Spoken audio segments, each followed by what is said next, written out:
Heatwave से राहत देने के लिए मुख्यमंत्री बजूलाल की सरकार का एक्शन मोड में आ चुकी है। पीएचईडी, बिजली, स्वास्थ्य, पशुपालन सभी विभागों के अधिकारी फील्ड में हैं।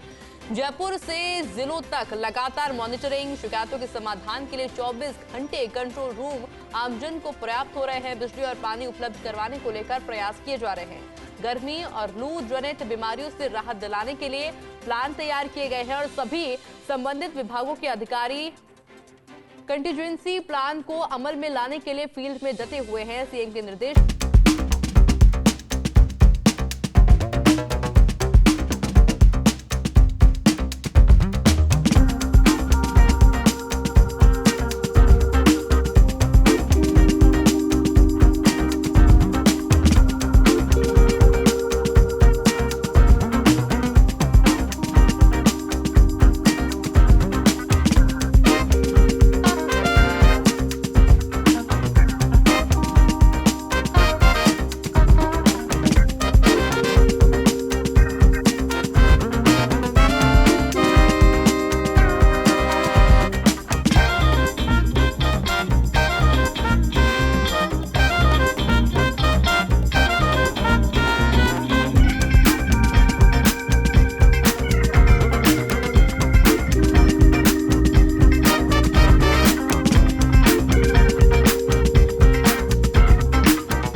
किसकी किस्मत चमकी है, किसकी मेहनत रंग लाई है, जनता का प्यार आखिर किसको मिला है। क्योंकि सभी के द्वारा प्रयास तो पूरे किए गए हैं कि ज्यादा से ज्यादा वोटर्स तक अपनी पहुंच बनाई जाए, उनका दिल जीता जाए और साथ ही उनका वोट जीता जाए। अब देखना होगा कि कल जब वोटिंग होगी तो वोटिंग प्रतिशत कितना रहता है, लोग किसका साथ देते हैं, जनता किसको सपोर्ट करती नजर आती है, क्या माहौल कल देखने को मिलेगा। क्योंकि फोर्स इंडिया लगातार एक एक अपडेट भी आप तक पहुंचाता है और इसीलिए कल का दिन भी महत्वपूर्ण रहने वाला है। क्योंकि कई दिग्गजों की प्रतिष्ठा कल ईवीएम में कैद होगी।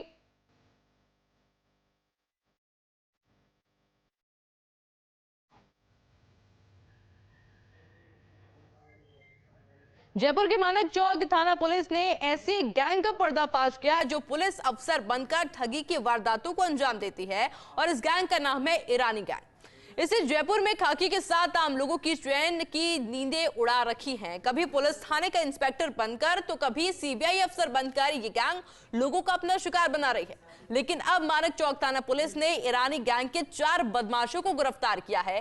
गिरफ्तार आरोपी शेख मुख्तार, उमर मोहम्मद, अली जुल्फिकार और जितेंद्र कुमार टैक्सी ड्राइवर है और आरोपी आपस में रिश्तेदार भी बताए जा रहे हैं। पुलिस ने सभी आरोपियों को पीछा कर लखनऊ से दबोचा है। आरोपियों पर जयपुर पुलिस ने 25-25 हजार रुपए का इनाम भी घोषित किया हुआ था।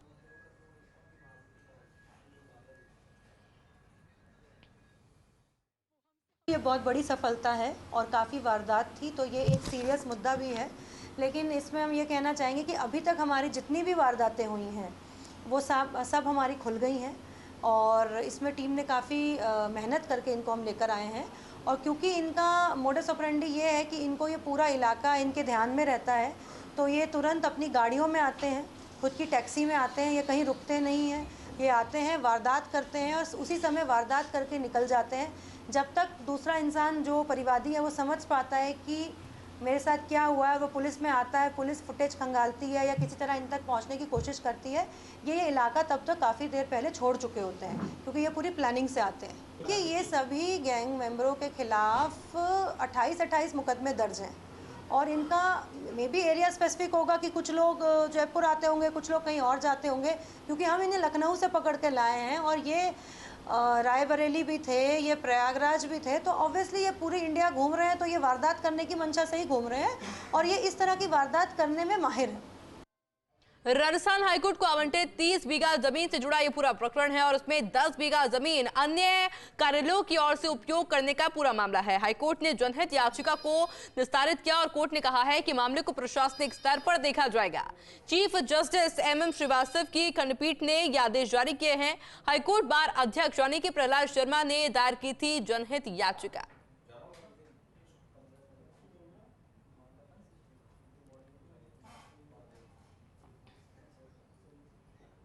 अग्रवाल समाज समिति चुनाव प्रकरण चुनाव परिणाम घोषित करने पर रोक लगाई गई है। 27 मई तक की चुनाव परिणाम पर लगी अंतरिम रोक के खिलाफ अपील अतिरिक्त जिला न्यायालय क्रम 9 ने जारी किया आदेश। नोटिस जारी कर 27 मई तक जवाब देने के लिए कहा गया है।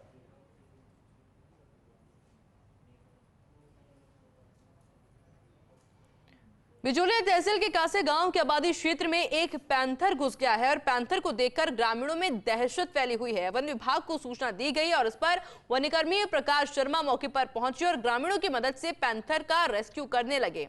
इस दौरान पैंथर ने वनपाल पर हमला कर दिया, जिसे वनपाल को 2 से 3 जगह पैंथर ने काट लिया है।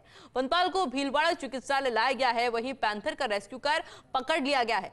वन्य जीवों को पकड़ने के लिए वन विभाग के पास संसाधनों की कमी के चलते जान जोखिम में डालकर वन्य जीवों का रेस्क्यू करना पड़ता है। पिछले 2 महीने से पैंथर का मूवमेंट देखा जा रहा था।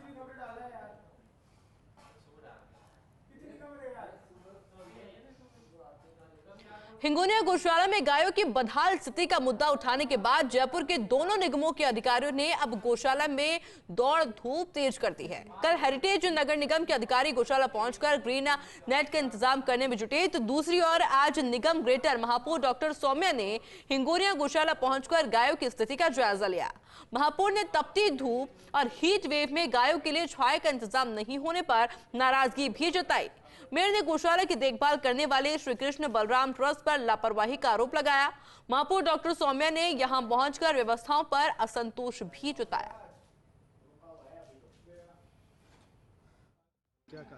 यहाँ पर क्योंकि नगर निगम के द्वारा प्रतिदिन 100 के करीब गायें ग्रेटर और हेरिटेज से लाई जाती हैं, तो पिछले 1 साल के अंदर करीब यहाँ पे 6000 गोवंश जो हैं बढ़ गए। तो उसी हिसाब से हम लोग दानदाताओं से भी रिक्वेस्ट कर रहे हैं कि यहाँ पर जो है गायों के लिए शेड बनाया जाए। तो अभी यहाँ वर्तमान में 3 शेड निर्माणाधीन हैं, जहाँ पे करीब 1500 के करीब गोवंश को एक शेड उपलब्ध होगा। उसके अलावा हम लोगों ने दानदाताओं से, जैसे गर्मी बढ़ी है तो लोगों से सहयोग की अपील कर रहे हैं और अभी करीब 800 गोवंश के लिए एक अच्छे तिरपाल का एक हम लोग यहाँ पे शेड लगा रहे हैं। तो इस तरह से करीब 2-2.5 हज़ार गोवंश के लिए हम लोगों ने, ट्रस्ट ने अपने प्रयासों से, दानदाताओं के सहयोग से हम लोग यहाँ पर व्यवस्था करने का प्रयास कर रहे हैं और साथ में नगर निगम के द्वारा भी यहाँ पर ग्रीन शेड भेजा जा रहा है। तो सभी लोग मिलकर के, मेरे को पूरी उम्मीद है, आशा है कि हम लोग अच्छी व्यवस्था यहाँ पे करेंगे। देखिए, लगातार प्रदेश में गर्मी बढ़ रही है, 47 से ऊपर टेम्परेचर हो चुका है और अब लगातार 9 दिन लगातार और ज़्यादा गर्मी पड़ने वाली है। तो गाय माता की हालत, क्योंकि जितनी शेड है वो सफिशिएंट नहीं है। ये उस वक्त के जब हैंडओवर किया था। अब लगातार यहाँ ट्रस्ट के अंदर भी दानदाता लगातार आ रहे हैं। इनको इसकी शेडिंग वगैरह की व्यवस्था और अच्छी करनी थी, चूँकि अभी नहीं है। तो अभी इन स्थितियों के अंदर जितना भी हो पाएगा उतना हम लोग करेंगे। मैं मेरे निजी कोष से भी जितना शेडिंग है अभी नाप करवा रही हूँ, जितना रिक्वायरमेंट है वो पूरी करेंगे। और इसके साथ में गाय माता की सेवा करना तो एक पुण्य का काम है। हमारी संस्कृति है कि हम गाय को माता मानते हैं। इनको हरा चारा देने के लिए और टेम्परेचर को रोकने के लिए हमने फायर की गाड़ी भी हमने यहाँ मंगवा के रखी है। 10 दिन यहीं रहेगी, ताकि जो भी यहाँ गर्मी है पानी की बौछारों से वो गर्मी का थोड़ा टेम्परेचर कम हो पाए।